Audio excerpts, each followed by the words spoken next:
Morning, guys. Mr. Guillory here.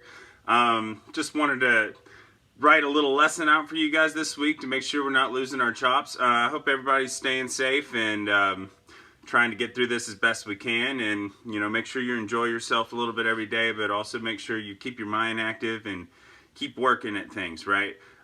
We don't want you guys to fall too far behind once all this clears, especially you 8th graders that are going into high school next year. Right? There's going to be a lot of chops that you'll need to build up. So hope that you're finding a little bit of time every day to drum.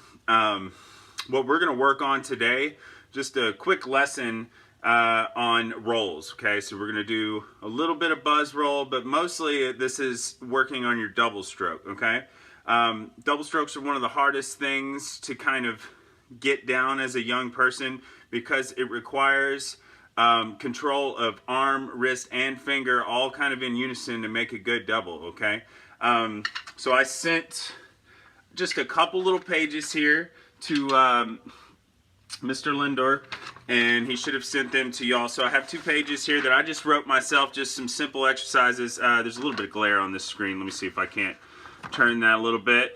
It's also backwards, but you get the point. Just pull this up and take a look. I'm going to kind of explain these real quick, and then I'll go through them and I'll talk about how to execute these. Okay. So first thing up here is just this first top part is just buzz rolls. Okay, you'll notice the Z on the roll. Most of the time, if it's buzz, it'll be marked at a Z. And then in rudimentary drumming, it'll have like a single dash or double dash. That means that we're going to play doubles, okay? So right here at the top is just simple exercise. We may have even done it in the past where we just focus on 8 on hand quarter notes with buzzes, right? So we have 8 right hand buzzes, 8 left hand buzzes, 8 together buzzes, and then we do the same thing with 8 notes. We do 4 beats or 8 beats of, 8 taps of right hand. Okay, 8 taps of left hand, 8 notes. Oop, I'm starting to glare more. Then we do them together. And then the last one we finally do just a bar of roll. And you can add more bars to the end of that roll. If you kind of feel warmed up towards the end of it, you can just roll on through this one, okay? So this first one I'm going to demonstrate real quick and talk about. Okay, so I would set the metronome on roughly 70 to up all the way up to 120, right? Start nice and slow. 80 and 90 is a good comfortable tempo for quarter notes, but then it starts to get a little bit faster when you try the 8 notes, right? So make sure you work yourself up to it. Okay, so here's what the exercise looks like. 1, 2, 3, 4, 5, 6, 7, 8. Left hand, 2, 3, 4, 5, 6, 7, 8. Hands together. 2, 3, 4, 5, 6, 7. Now 8 notes. 1 and 2 and 3 and 4 and left and 2, 3, 4. Together. 2, 3, 4. 1 and a 2 and a 3 and a 4 and a repeat.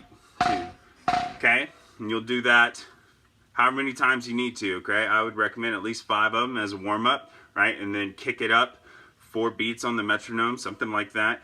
Keep working it up until you can get to about a march tempo, which is 120. That's kind of a tempo that everybody needs to be able to achieve pretty easily, especially in band classes and your marches.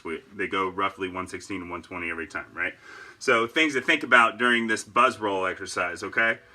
Buzzes are unique in that we train so much on getting our wrists and our fingers going, and then buzzes, it's like almost 90% arm, right? It's really important to get this arm stroke from your elbow right here and lay into the pad, kind of get this whole weight of this arm transferred down to this tip so that it starts with a buzz and we're able to elongate it. So you can't squeeze so hard that you kind of do a dead stroke like this, right?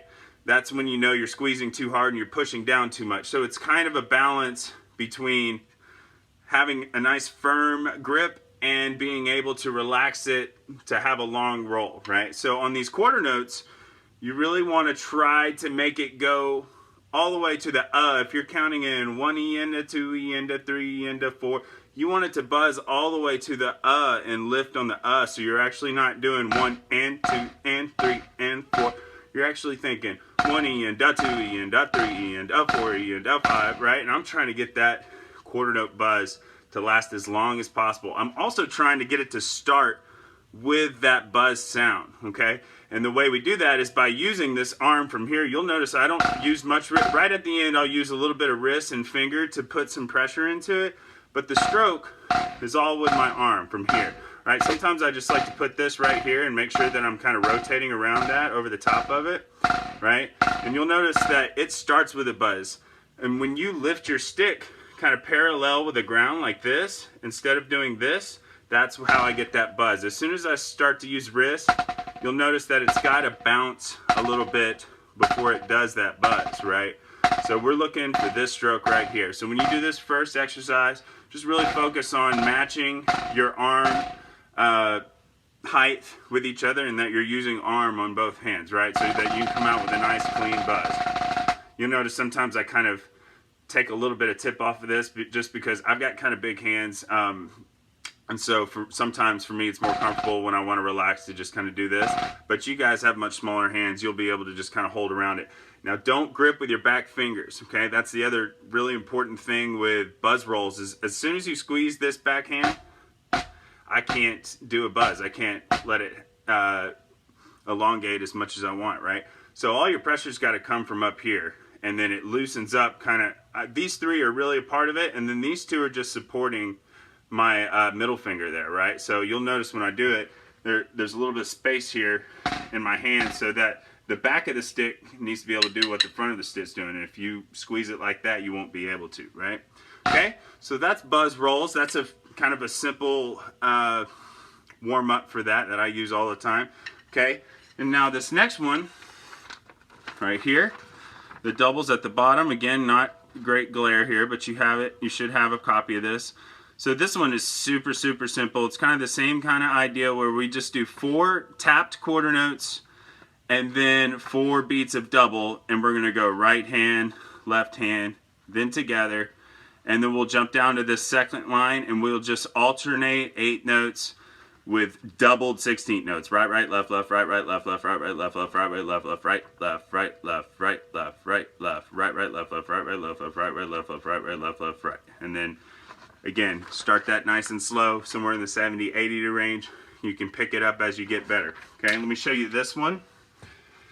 So super simple, right?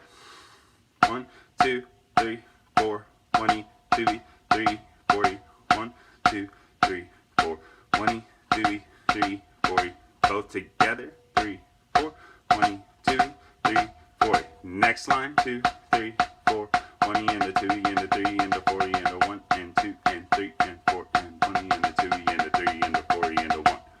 Okay, simple enough. Things to think about with this. Okay, so a great double stroke actually requires arm, wrist, and finger almost all equally. Okay, so you can start really slow and just work each one of those individually, right? So just start really slow with a wrist.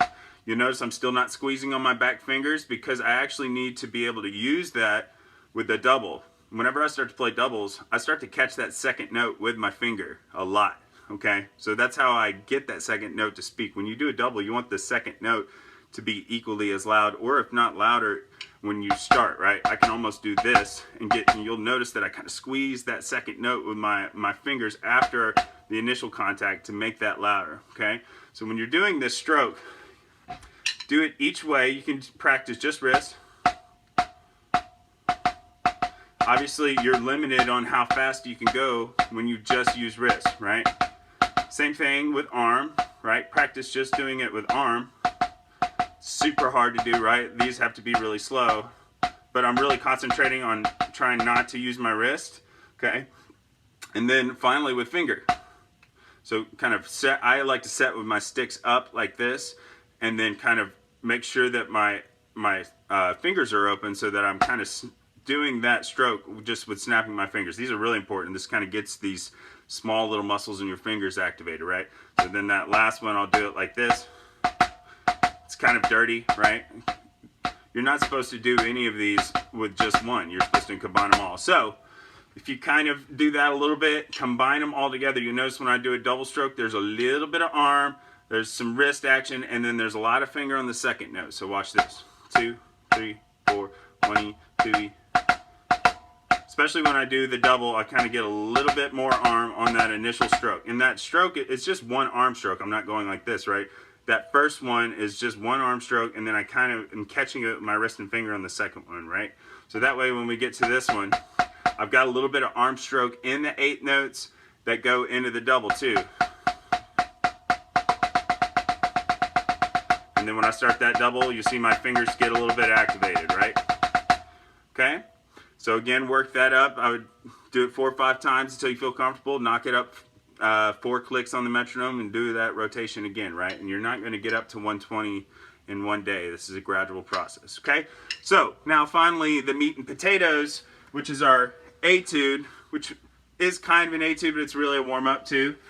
This is the thing that I really want y'all to work on, because this has a lot more syncopation, has a lot more practice with counting the rhythms, okay? I really want y'all to be able to count this first, okay? So again, glare, yada, yada, yada. Let me explain this, okay? So this is called double beat. This is a pretty standard exercise that it's got a lot of variations to it, but most drum lines play some sort or form of this, right? So this is kind of the main thing here is we have an A, a B, and a C that changes, followed by just a double check pattern that's on at the end of these. So you'll play each of these 3 times. First time right-handed, second time left-handed, third time together, then you'll play the check pattern, which is just a bar roll, and you can either isolate that, or as you get better, go immediately connect this bar into this bar, and then you have B, right? And then what's happening in each of these is A starts with a double, so it starts da da da da da da da da da da, right? Immediately with a double, and then each successive one adds an 8-note tap at the start and then doubles, right? So this is tap da da da da da da da da da, tap da da da da da da da da da, okay? And then the last one, see if I can switch this glare a little bit. Yep. Last one has 2 taps and then all doubles. Da da double da da da da da da da da da da da da da da da. So that's kind of what's happening here. It's just adding an 8-note at the start of it, and then continuing the double throughout. These two have 8 notes on beat 4. This last one kind of goes E and into that last one. Okay. So here's how you count. I wrote out the counts on the top. I know it's kind of crude handwriting. I was trying to be as best as I could, but I don't write a whole lot of music handwritten anymore. But at the top, I want you to be able to count each of these first. So this is, if we're going about right here, 1 E, a 2, and a E, N, 4, and 1 E, a 2, and a E, N, 4, and, right? Second one, 1 and a E, N, 3 E, a 4, and 1 and a E, N, 3 E, a 4, and. Okay, last one. 1 and 2 E, a 3 and a E, N. 1 and 2 E, a 3 and a E, N. And so when I'm singing that, so I don't get caught up over what syllable am I saying, I'm always thinking 1 E and a 2 E and a 3 E and a 4 E and then how that fits into that whenever, because we're just taking one note out each time, right? So 1 E and a, we're taking the and out here, so it's 1 E, a 2, so on and so forth. Okay, so that takes a little bit of practice, but I guarantee you that this exercise will be a lot easier if you can count it first, right? Anything we play, if you can count it first, I guarantee you that it will switch to your hand a lot better, right? So finally, for this last thing, I'll just show you how this is supposed to go. I'll show it at a nice slow tempo, and then I'll do it at a nice fast tempo, something that you can achieve, okay? So here's the top. This is A. I'm going to do it 3 times, right hand, left hand, together, and then the check pattern, and then I'm going to go straight to B, do it again, go straight to C, okay? Here it goes. So about this tempo, okay? And I'm trying to use arm, wrist, and finger for all this, right? 1, 2, ready, go. 1 E, a 2, and a E, and 4, and 1 E, a 2, and a E, and 4, and together, double.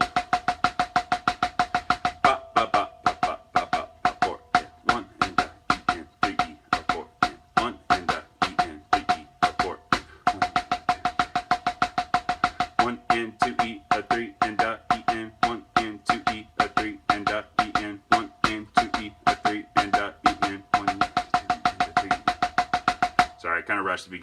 last one. Okay, so that's a nice slow tempo, trying to get a nice fluid motion. With each double, I'm kind of just doing this with my arm, right? And then I'm opening up and closing that finger. Okay? So here's kind of a final product, nice and fast, right? Oh yeah, 1, 2, 3.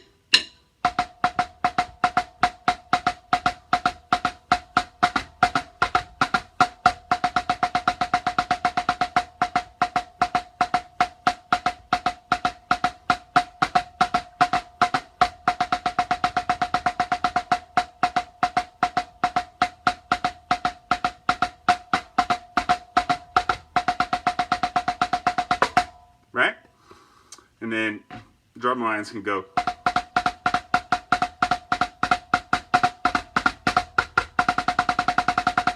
Right? And that eventually lead, we all know the chicken in a roll exercise. You can do that with buzzes and doubles as well, right? Chicken in a roll, chicken in a roll, chicken with some biscuits in a roll. Sounds good right now. Chicken in a roll, chicken in a roll, chicken with some biscuits in a roll.